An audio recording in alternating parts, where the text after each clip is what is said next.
ദക്ഷിണ അമേരിക്കയിലെ വെനീസുല ധാരാളം പെട്രോളിയം നിക്ഷേപവും പ്രകൃതിവാതക നിക്ഷേപവുമുള്ള ഒരു രാജ്യമാണ്. സൗദി അറേബ്യയേക്കാൾ കൂടുതൽ ഓയിൽ റിസർവ്സ് ഉള്ള ഒരു രാജ്യമാണ് വെനീസുല. എങ്കിലും വളരെ ദരിദ്രമായിട്ടാണ് ഇവിടെയുള്ള ജനങ്ങൾ ജീവിക്കുന്നത്. ഏകാധിപത്യവും കടുത്ത അഴിമതിയും രാജ്യത്തെ കടക്കണിയിലേക്ക് തള്ളിവിട്ടിരിക്കുന്നു. കേരളത്തിൻ്റെ 24 ഇരട്ടി വലിപ്പമുള്ള ഈ വലിയ രാജ്യത്തിൽ 3 കോടി ജനങ്ങൾ മാത്രമേ താമസിക്കുന്നുള്ളൂ. വടക്ക് ഭാഗം അറ്റ്ലാന്റിക് മഹാസമുദ്രവും തെക്ക് ഭാഗം ബ്രസീലുമാണ് അതിർത്തികൾ. ലാറ്റിൻ അമേരിക്കയിലെ ഏറ്റവും നഗരവൽക്കരിക്കപ്പെട്ട ഒരു രാജ്യമാണ് വെനീസുല. എങ്കിലും അമേരിക്കയുമായുള്ള ശത്രുതയും ഏകാധിപത്യ രീതിയിൽ ജനങ്ങളെ ചൂഷണം ചെയ്യുന്ന ഗവൺമെൻറ്റും ഇവിടെ പുരോഗതിക്ക് ഒരു തടസ്സമായിട്ടുണ്ട്. പണ്ട് സ്പെയിനായിരുന്നു ഈ രാജ്യം ഭരിച്ചിരുന്നത്. 200 വർഷമായി സ്വാതന്ത്ര്യം ലഭിച്ചിട്ട്. സ്വാതന്ത്ര്യം കിട്ടിയ അന്ന് മുതലേ പട്ടാള അട്ടിമറികളും ലഹളകളും ആഭ്യന്തര കലഹവും രാജ്യത്തിൽ സാധാരണമായിരുന്നു. ഖജനാവിൽ നിന്ന് പണം മോഷ്ടിച്ച കുറ്റത്തിന് രാഷ്ട്രപതിയെ ഇംപീച്ച് ചെയ്യുക പോലും ഈ രാജ്യത്ത് ചെയ്യേണ്ടി വന്നു.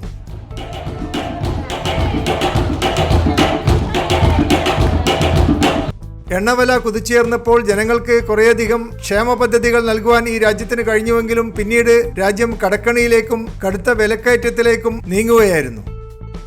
ഇപ്പോൾ വിലക്കയറ്റം എന്നുള്ള നിലവാരത്തിൽ നിന്ന് കൂടുതൽ താഴോട്ട് പോയി ഹൈപ്പർ ഇൻഫ്ലേഷൻ എന്ന അവസ്ഥയിലാണ് രാജ്യം എത്തിച്ചേർന്നിട്ടുള്ളത്.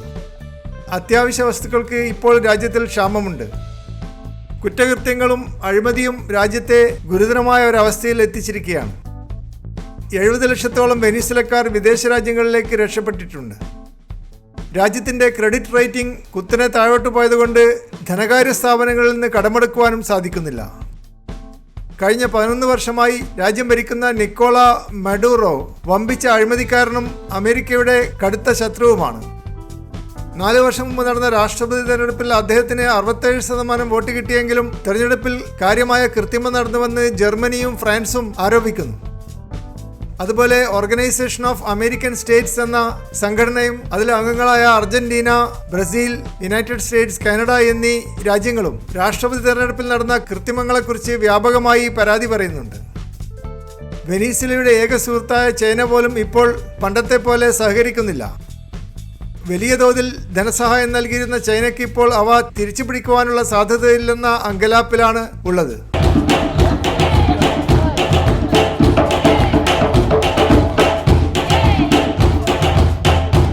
അഞ്ച് വർഷം മുമ്പ് അമേരിക്കൻ രാഷ്ട്രപതി ഡൊണാൾഡ് ട്രംപ് വെനീസുലക്കെതിരെ കടുത്ത സാമ്പത്തിക ഉപരോധം ഏർപ്പെടുത്തി.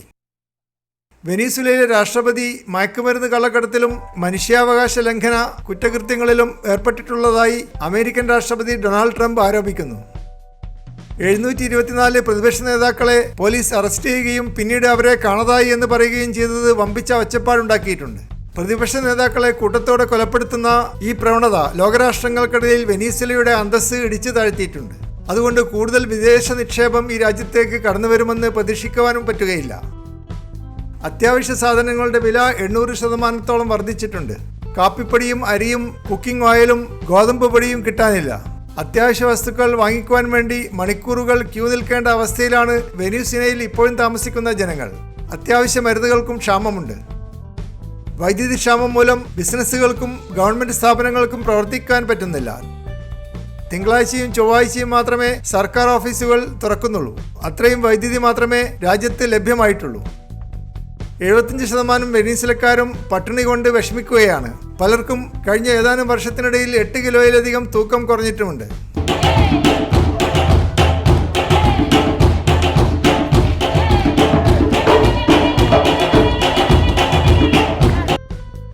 വെനീസുലയുടെ തലസ്ഥാനം കാരക്കാസ് നഗരമാണ്.